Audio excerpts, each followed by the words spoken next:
Pela primeira vez na vida que eu comecei a ter complicação de saúde por causa do peso. Até então eu não tinha e isso me confortava. Aí a minha abordagem mudou. Tudo que eu adoto pra mim, eu me pergunto antes, me vejo fazendo pra sempre? Encontrar o que funciona pra você e olhar no longo prazo é o que vai fazer a diferença. Eu vou pra academia, faço 15 minutos de bike, nem coloco carga, mas só pra ir, pra não esquecer o endereço da academia.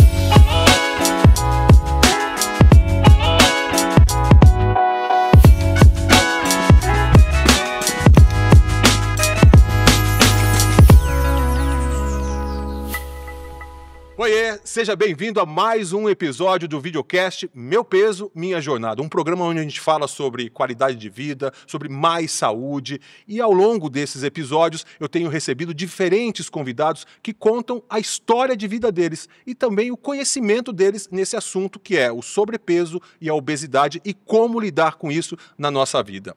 É um assunto que te interessa? É um assunto que interessa o seu vizinho ou alguém que você conhece? Então compartilhe esse vídeo que você pode estar ajudando muita gente. Você também pode seguir a gente nas redes sociais, pode se inscrever no YouTube, ativar o sininho para receber as notificações e saber quem são os nossos próximos entrevistados, ter mais informação sobre Meu Peso, Minha Jornada. Sem mais delongas, eu vou apresentar para você os nossos entrevistados de hoje. Eu estou aqui com o André Serra. André, tudo bem com você? Tudo bem? E eu estou aqui também com a nutricionista e doutora Silvia Ramos. Tudo bem, Silvia? Tudo jóia. Muito obrigado pela presença de vocês, por aceitar dividir com a gente o seu conhecimento e a sua experiência de vida. André, eu já vou começar te fazendo uma pergunta logo de cara, porque quem te conhece 4 anos atrás, te acompanhou num programa de uma competição de cozinheiros e te vê hoje, pode não te reconhecer. Estou falando verdade ou estou falando mentira? Por quê?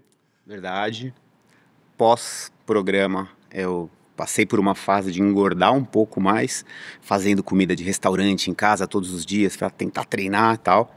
E eu cheguei num ápice de 175 quilos e de lá para cá eu entrei numa jornada de emagrecimento e perdi 83 quilos. 80 agora depois do Natal, né? Tá. 80 quilos. Eu tenho aqui, a gente separou algumas fotos de como você era antes. Você tem problema de se ver como era antes? Agora, olhando antes e depois, não, mas quando eu olho só o antes, eu fico... É mesmo? Olha aí. Você cabe numa parte só da sua calça que você cabia antes, olha só. Pois é. Como é que você se vê? Eu olho para trás e às vezes eu não acredito como que eu consegui as duas coisas, né? Como que eu deixei acontecer a primeira foto e como que eu consegui chegar até a segunda.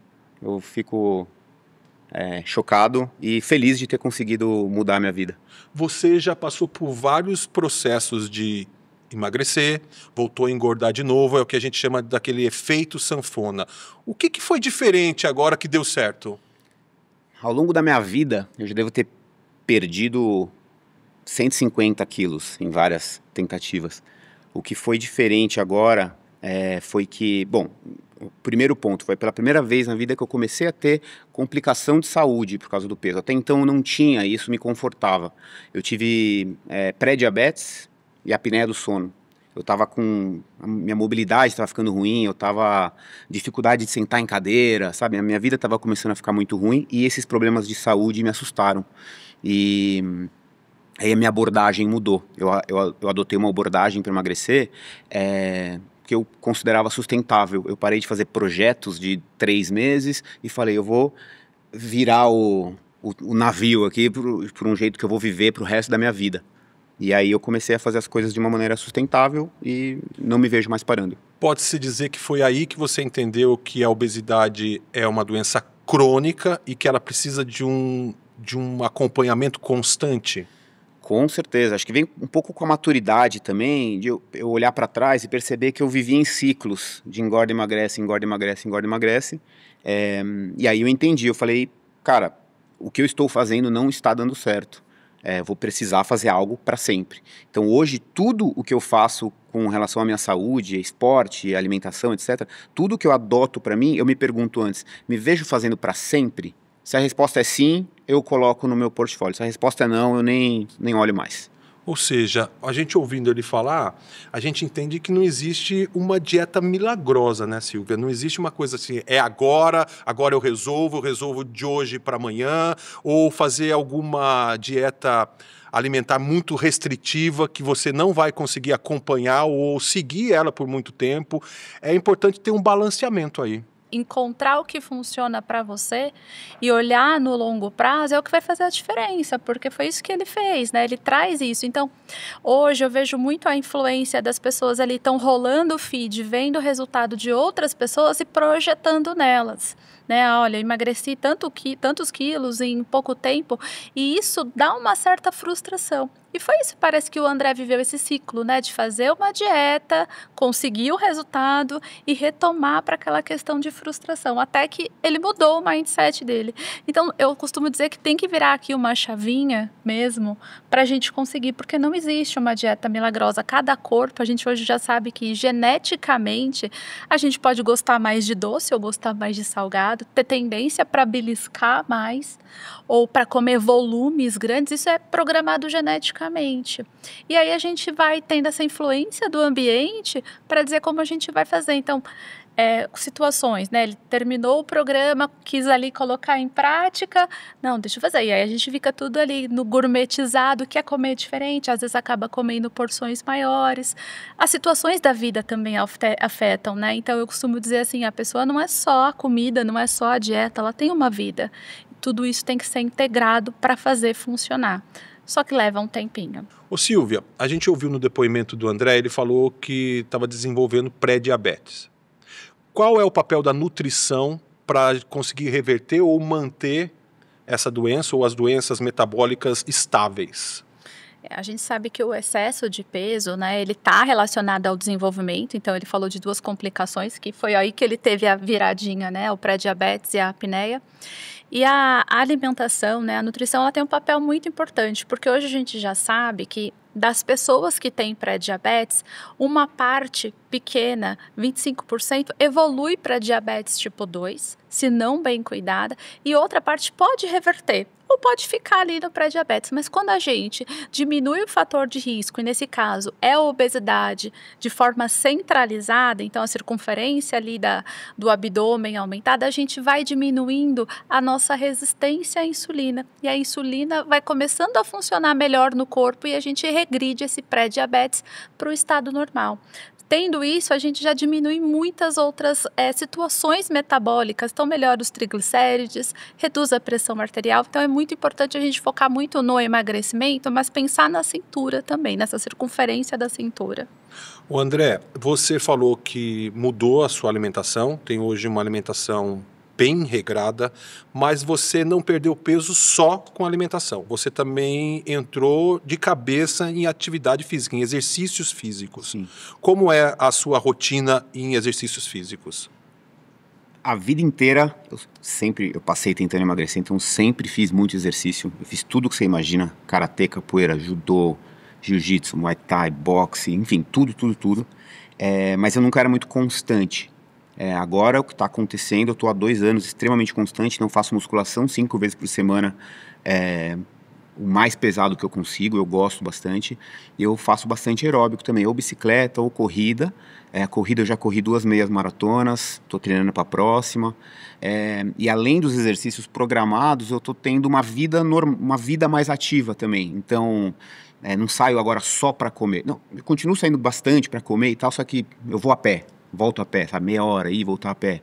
Às vezes no final de semana eu vou fazer escalada, vou fazer trilha. Então, além dos exercícios programados, eu tô com uma vida muito mais ativa e eu me comprometo, obviamente às vezes eu perco, mas eu me comprometo a não pular nenhum dia.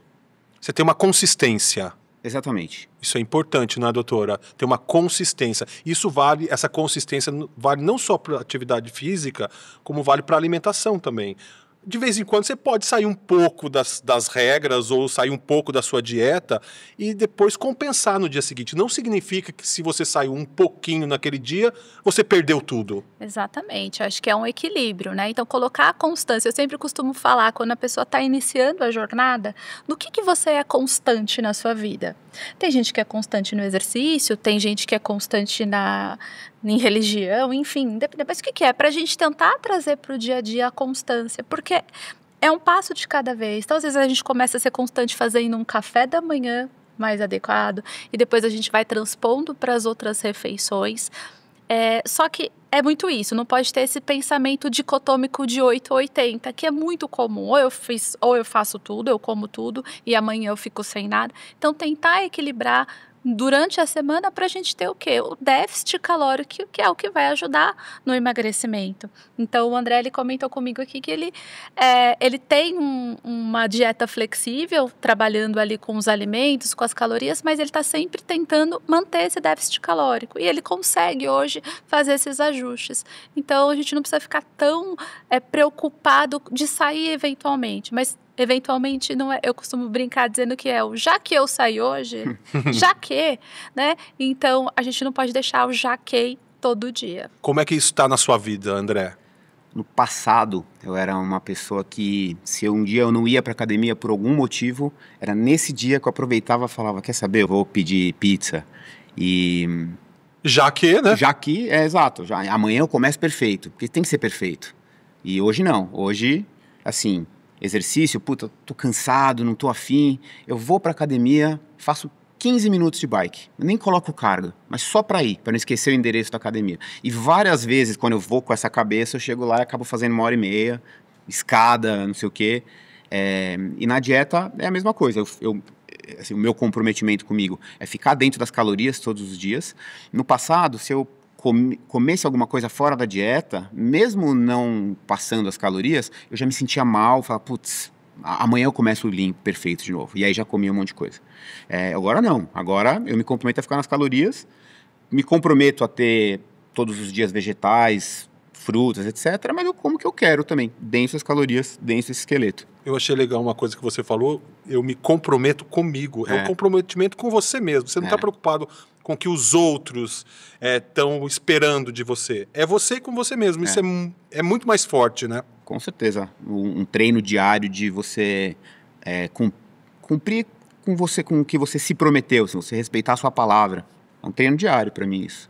Silvia, a gente acabou de ouvir o André falando da dieta dele, que às vezes ele foge um pouquinho, mas não significa que ele perdeu a jornada dele. Às vezes você pode comer um pouquinho a mais ali, compensa no dia seguinte, mas existem alimentos que a gente precisa evitar na nossa dieta e alguns alimentos que a gente precisa pôr na nossa dieta. Isso vale para qualquer ser humano. Aí eu estou falando de processados e ultraprocessados. Eu gostaria que você falasse o que a gente precisa incluir na nossa dieta e o que a gente precisa tirar definitivamente da nossa dieta. Acho que é muito importante a gente entender como a nossa alimentação está hoje, né? O Brasil, ele tem o Guia Alimentar da População Brasileira, que é o melhor guia reconhecido do mundo todo. E ele divide os alimentos em categorias. Então, antigamente, a gente tinha uma estrutura de pirâmide alimentar, roda alimentar, coma isso, coma aquilo. E hoje a gente categoriza os alimentos in naturais, que seria então as carnes, arroz, vegetais, frutas, os alimentos processados, que é aqueles que adicionam açúcar ou sal para manter a conservação, então normalmente um enlatado, então milho em lata, um palmito, alguma coisa assim. A gente tem alguns produtos também que entrariam ali, queijo, por exemplo, que tem o sal ali para manter a conservação, e tem os ultraprocessados, que são aqueles que têm muitos ingredientes e são ingredientes que eu falo que a gente não encontra na prateleira do mercado. Se vê um nome esquisito, você não vai achar aquilo ali no supermercado. Então ali é ultraprocessado. Normalmente eles têm mais de 5 ingredientes na lista de ingredientes dele, e são alimentos, Evaristo, que eles estão relacionados a ser hiperpalatáveis. Eles foram desenhados para viciar o nosso paladar e comer mais. Então tem algumas coisas que a gente não consegue comer e até um apelo da indústria dos alimentos, né? Um apelo trazendo para, olha, você não vai comer só porque ele tem aquele sabor que é marcante e que você não consegue reproduzir em casa mesmo sendo um excelente cozinheiro. Então a gente deve evitar esses. Tem muito mais gordura, né? A gente sabe que as gorduras, além de ter mais calorias, elas estão relacionadas aí à obstrução das nossas artérias, podendo ocasionar futuramente infarto, derrame, né? Que é o AVC, entre outras complicações. Muitas vezes excesso de sódio, se a gente puxar para os alimentos mais salgados, ali os embutidos, sódio também. E às vezes a gente come em uma uma fatia de um alimento, uma porção, a gente come a nossa quantidade de sódio do dia todo, né? Sendo que a gente está comendo um pedacinho de uma coisa ali, né? E muitos têm muito açúcar. Não vem com o nome de açúcar, né? Açúcar vem outros nomes, então sacarose, maltodestrina, xarope de milho, enfim, outros nomes para confundir, a gente achar que não tem açúcar, mas eles são de fato muito prejudiciais. Hoje a gente tem nas embalagens, né, as lupinhas que indicam se ele é rico em açúcar adicionado, rico em gordura e sódio. Isso deixou o consumidor consciente. A gente viu até recentemente aí coisas relacionadas à Páscoa, mas todos os ovos de Páscoa têm essa marcação, sim, porque todos vão ter um pouco de gordura, né, de açúcar também.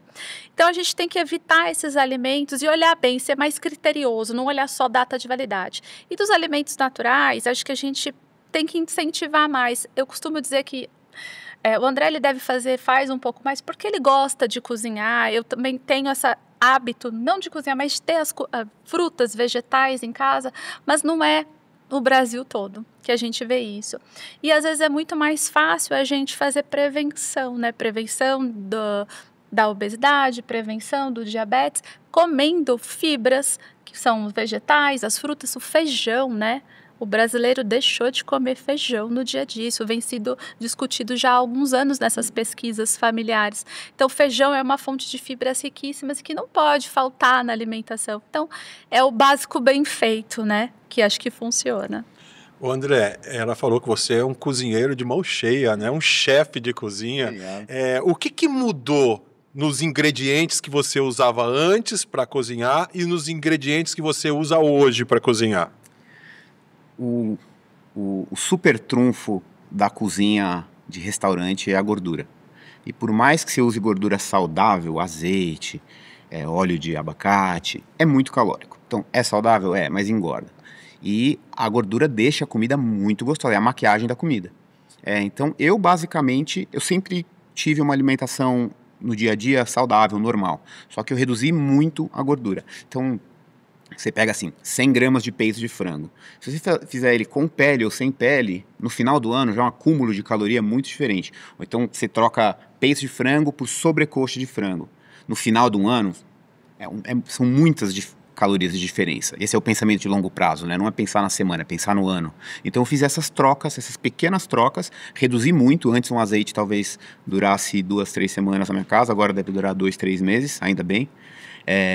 E as carnes magras, é basicamente isso. E sempre comi fruta, verdura e tal, mas agora eu tô um pouco mais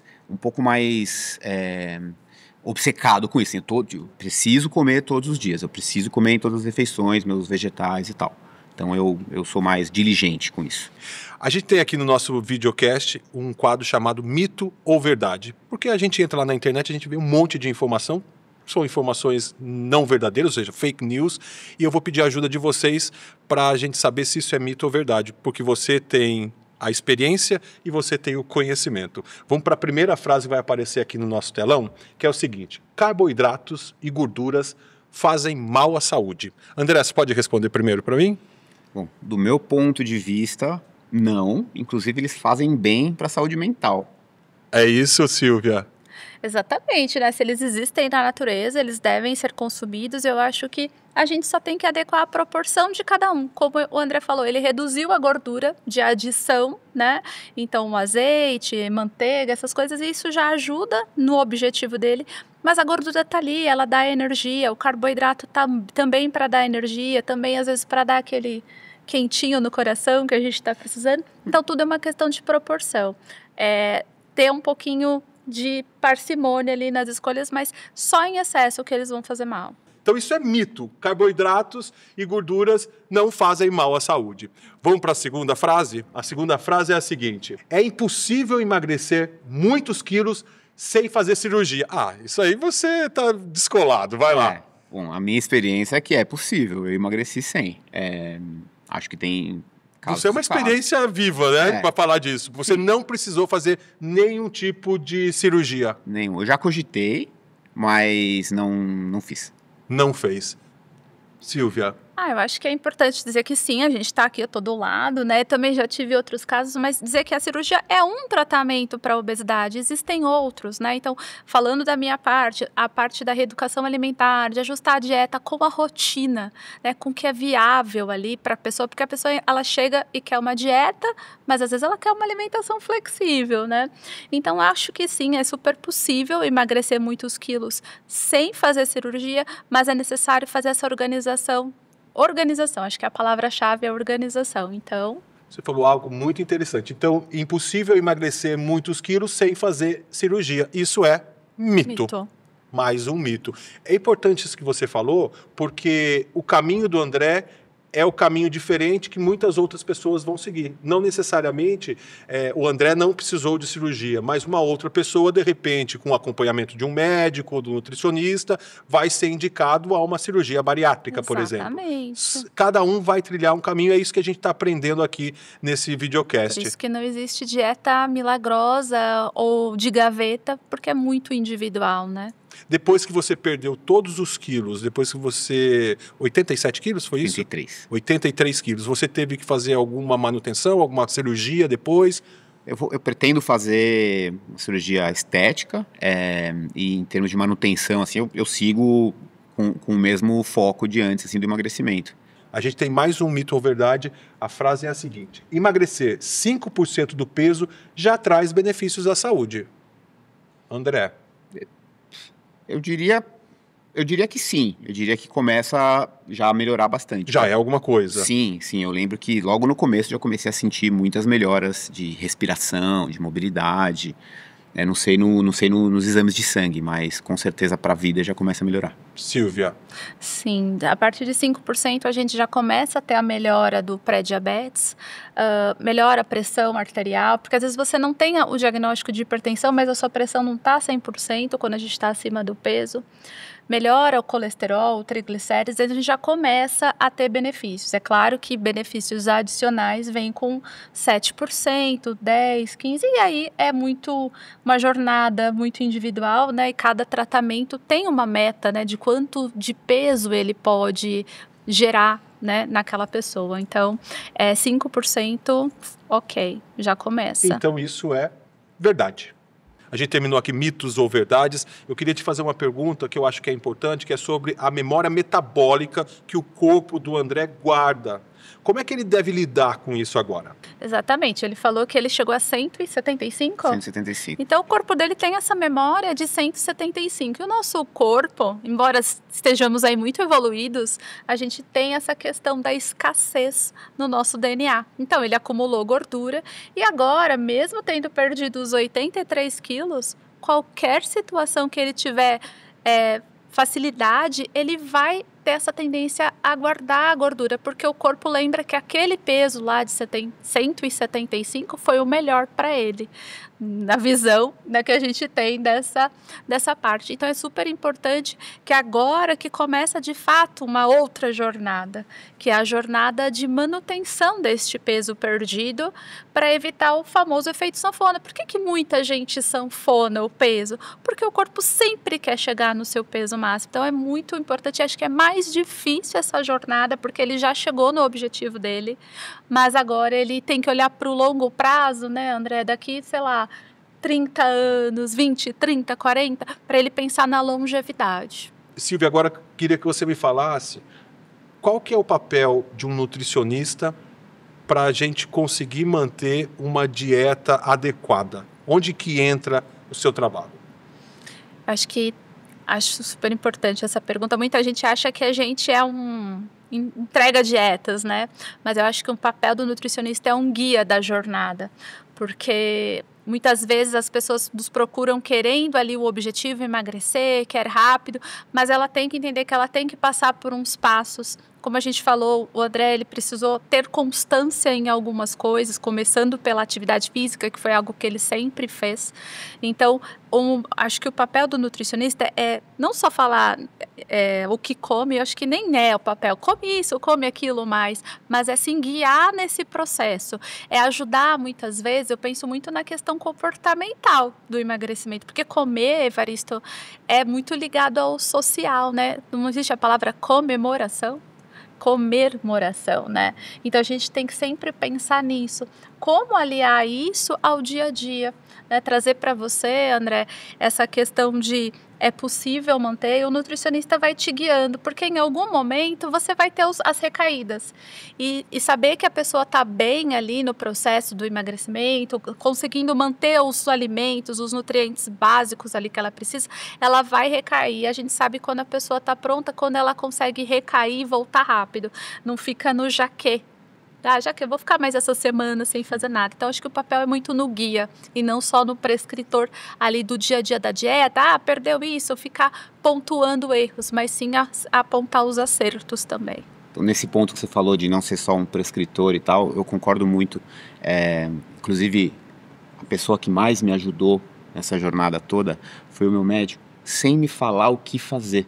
Só me ajudou a entender quem eu era. Com base nisso, eu consegui deslanchar. Então, acho muito importante o que você falou. Não é só pegar e dar uma dieta para a pessoa, né? Você está guiando ela se conhecer, se entender.